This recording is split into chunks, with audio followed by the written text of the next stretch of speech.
Indigenous banks buy out Royal Bank operations in the Eastern Caribbean. And in sports, Bermuda loses another Cricket World Cup Challenge League B match. I'm Ricardo Robertson. This is Caribbean in 10 for Thursday, December 12th, 2019.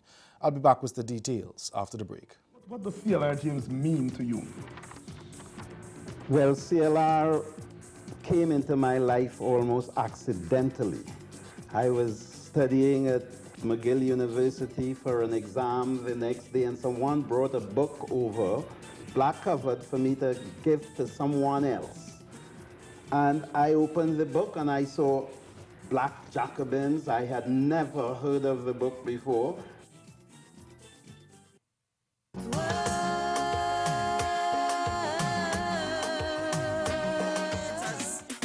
We keeping it real.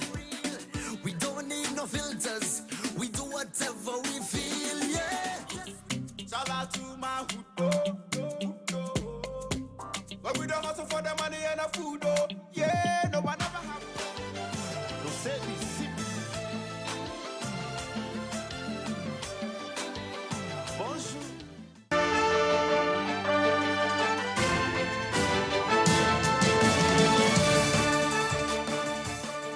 A group of Eastern Caribbean indigenous banks today announced it has entered a definitive agreement to purchase all banking operations of the Royal Bank of Canada in the sub-region.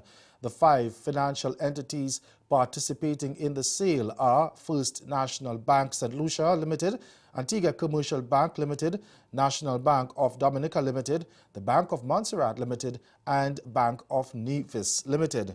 Now, head of RBC Caribbean Banking, Rob Johnson, says the banks presented their proposal to RBC earlier this year. The banks did not disclose the terms of the financial transaction, but it is subject to regulatory approval and other customary closing conditions and is expected to be finalized in the coming months. Managing Director of First National Bank St. Lucia Limited, Jonathan Johannes, says the aim is to expand the scale of locally owned financial entities in the Eastern Caribbean Currency Union. Governor of the Bank of Guyana, Dr. Gobind Ganga, is to meet with the Bankers Association tomorrow to discuss possible penalties for Republic Bank after several complaints from customers over upgrades to the bank's system. Ganga said the central bank is actively considering imposing the penalties, even as he acknowledged that there are no provisions within the current laws to penalize banks. Last month, the government criticized the bank over long delays being faced by customers, even as it promised to fix the issues by mid-December. Now, Republic Bank says it plans to compensate customers. Now, speaking to reporters in Georgetown yesterday, Ganga called on the bank to compensate in the form of reduced taxes. Hoping that when this new platform is put in place, is that they will be able to compensate the customer some way or the other for all the discomfort that they do have caused. I'm saying this public. We are considering, so what I'm going to be speaking about the range. It's going to be substantial. It's going to be substantial. In that, like when something is happening now, you think you're going to pull your feet and you're going to, or you say drag your feet to it. No, here you'll have to run. Ganga added that he is disappointed in Republic Bank's handling of the matter.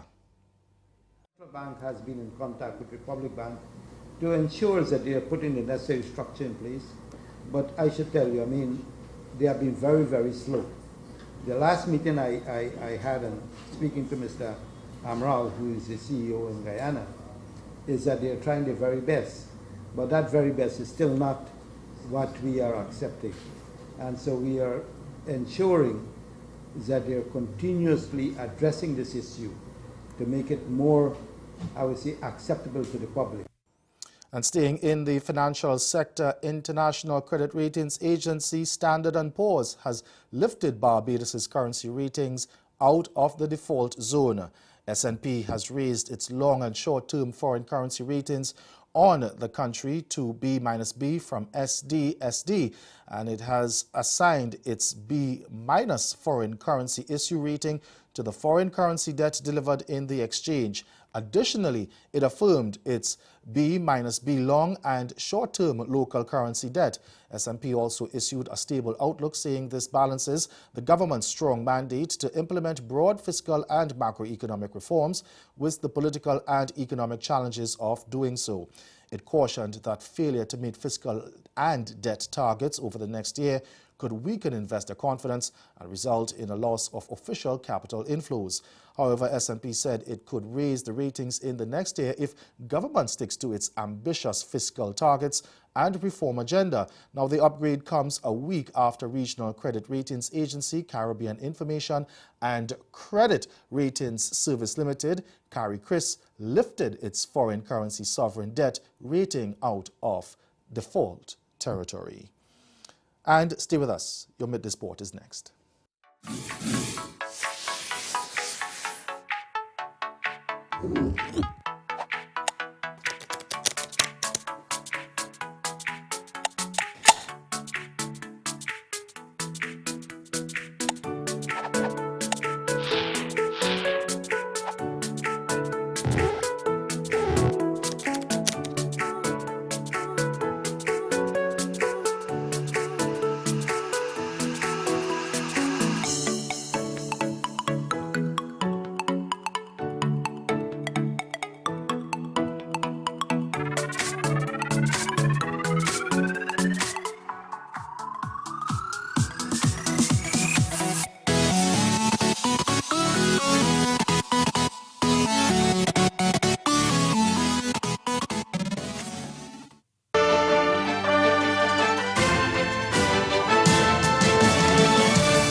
Bermuda missed the chance to move off the foot of the table as they slumped to a 6-wicket defeat yesterday against Jersey in a Cricket World Cup Challenge League B match that was overshadowed by the second controversial man-cadding incident involving the Channel Islanders in 3 years.